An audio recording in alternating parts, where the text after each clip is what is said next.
Are you a video editor or a content creator who wants to use background music and sound effects to add that oomph factor to your video? Or you want to add some photos or a stock video or a B-roll footage to take your creativity to the next level? All you have to do is search on Google, right? And everything you ever wanted would be in your reach with just the click of a button. But wait, is it legal to use music or other media assets downloaded from the internet in your work? Could that content be copyrighted? Would YouTube ban your video or an artist sue you for copyright infringement? Well, today I'll explain how copyright, licensing and attributions work and how you can use some of the content legally.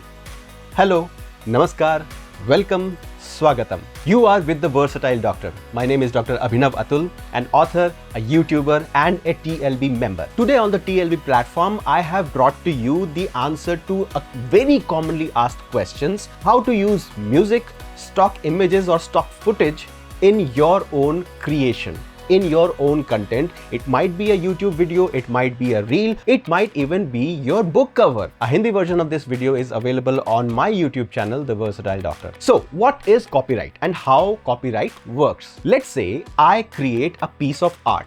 It may be a music, graphic, text or anything. I have the implied copyright to that. I own the media that I have created, regardless of whether I have separately registered copyright for each item. And before you ask, in India, the process of registering copyright is fairly simple. There is a website, copyright.gov.in, where you can go and find all the relevant information about copywriting and how the process works, and in fact, register your own content, your book, your music or whatever, for copyright registration. This separate copywriting process is usually reserved for larger projects like a movie, a music album or even a novel that you are writing.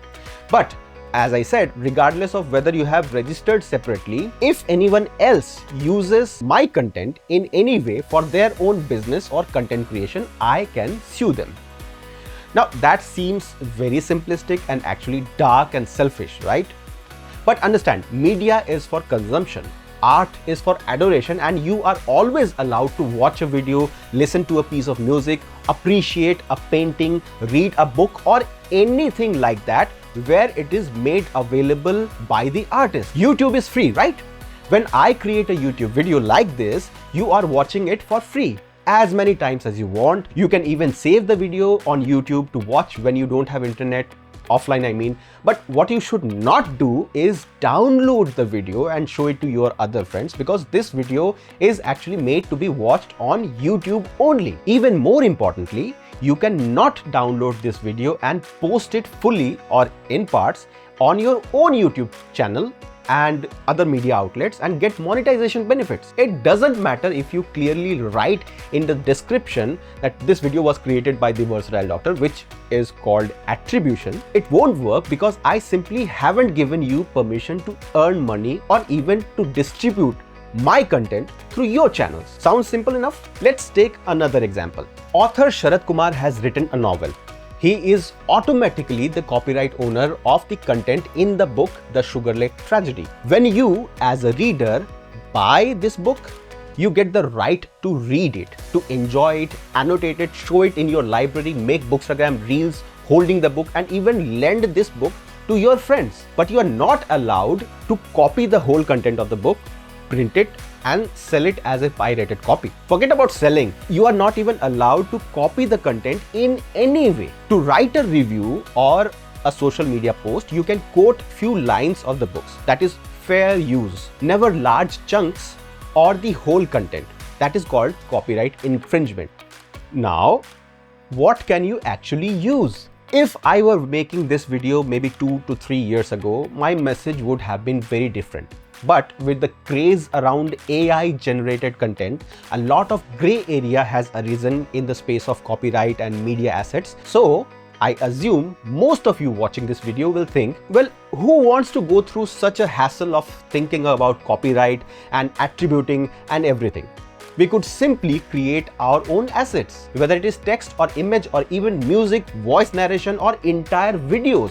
And yes, you would be right. You can use artificial intelligence, generative AI to be specific, for your work. Current copyright laws are not clear about AI generated content. Several high-profile cases are being deliberated in courts all around the world. And what the future would be for AI and for honest creators, well, I don't know. But what it is today is what I'm going to tell you. You can generate and use any content from AI, mostly for free, but for more specific uses or more customizability or longer creation and faster generation, you may have to pay for the subscription services. But remember, even though you may own the rights of the content that you have downloaded, generated from AI, you can never be sure that it would be unique in any way. Anyone using the same AI engine can enter the same prompt and essentially create similar content. And for that, you cannot sue that person for copyright. Think about it. Even today, if you just paid a little attention, maybe 5 to 10 seconds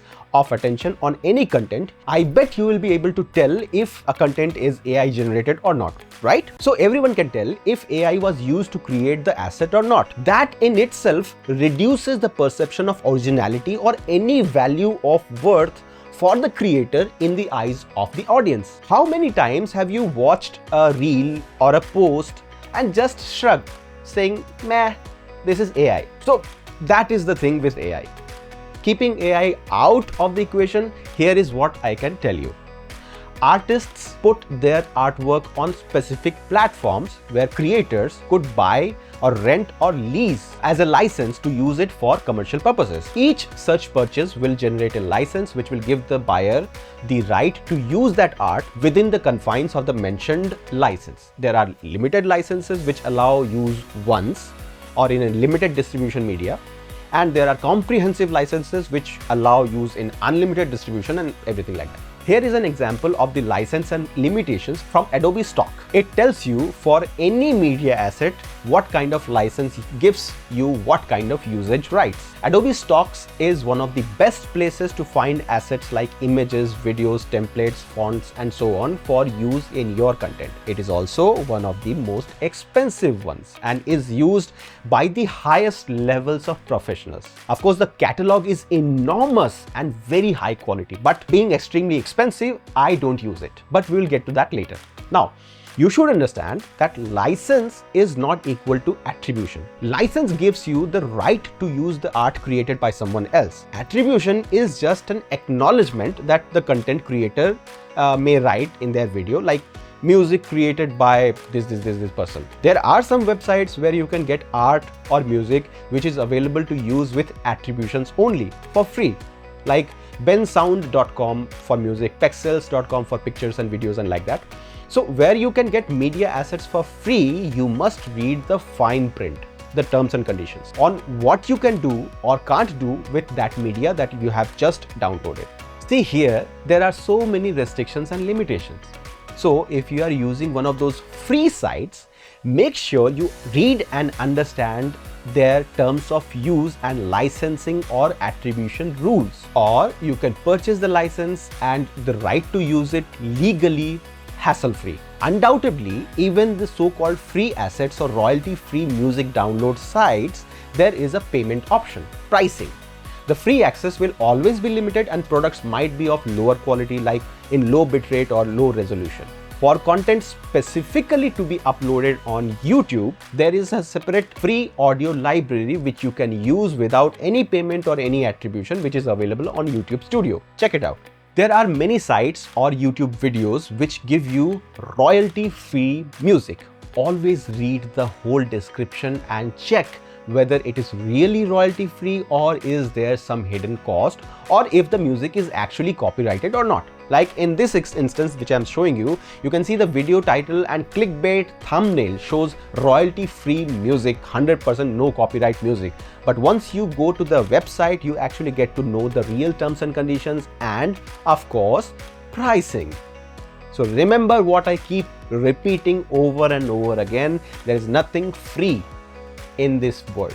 Any picture you download from Google search can be assumed to be copyrighted. If you use it in a video, you need to make sure that the source is cited and that it does not violate anyone's copyright or privacy. Usually, people can get general photos from Google and use it without any problem, unless it is something proprietary or some other person or some other creator has made an effort to create it. Like general photos, like a basic newspaper snapshot. These are often fine for educational or commentary use, but creative works like magazine covers, illustrations or branded graphics, these are protected and restricted. So the bottom line is, you shouldn't try to make money off someone else's creation. The artists work hard to create music and graphics, and if you like their content or want to use it in your creations, then get a license. One-time, single-use licenses can be very expensive. It is better if you are a regular creator to get a subscription to sites like iStock or Adobe Stock or Envato Elements, etc. I hope this video has cleared most of your doubts. Please comment down below if you have any further questions, and I will try to reply to all of them. For more content like this, do subscribe to the channel TLB The Digital City and check out our website www.tlbcity.com. Until the next video, you have been with the Versatile Doctor. My name is Dr. Abhinav Atul, and it is my pride and privilege to be able to connect with you through this video.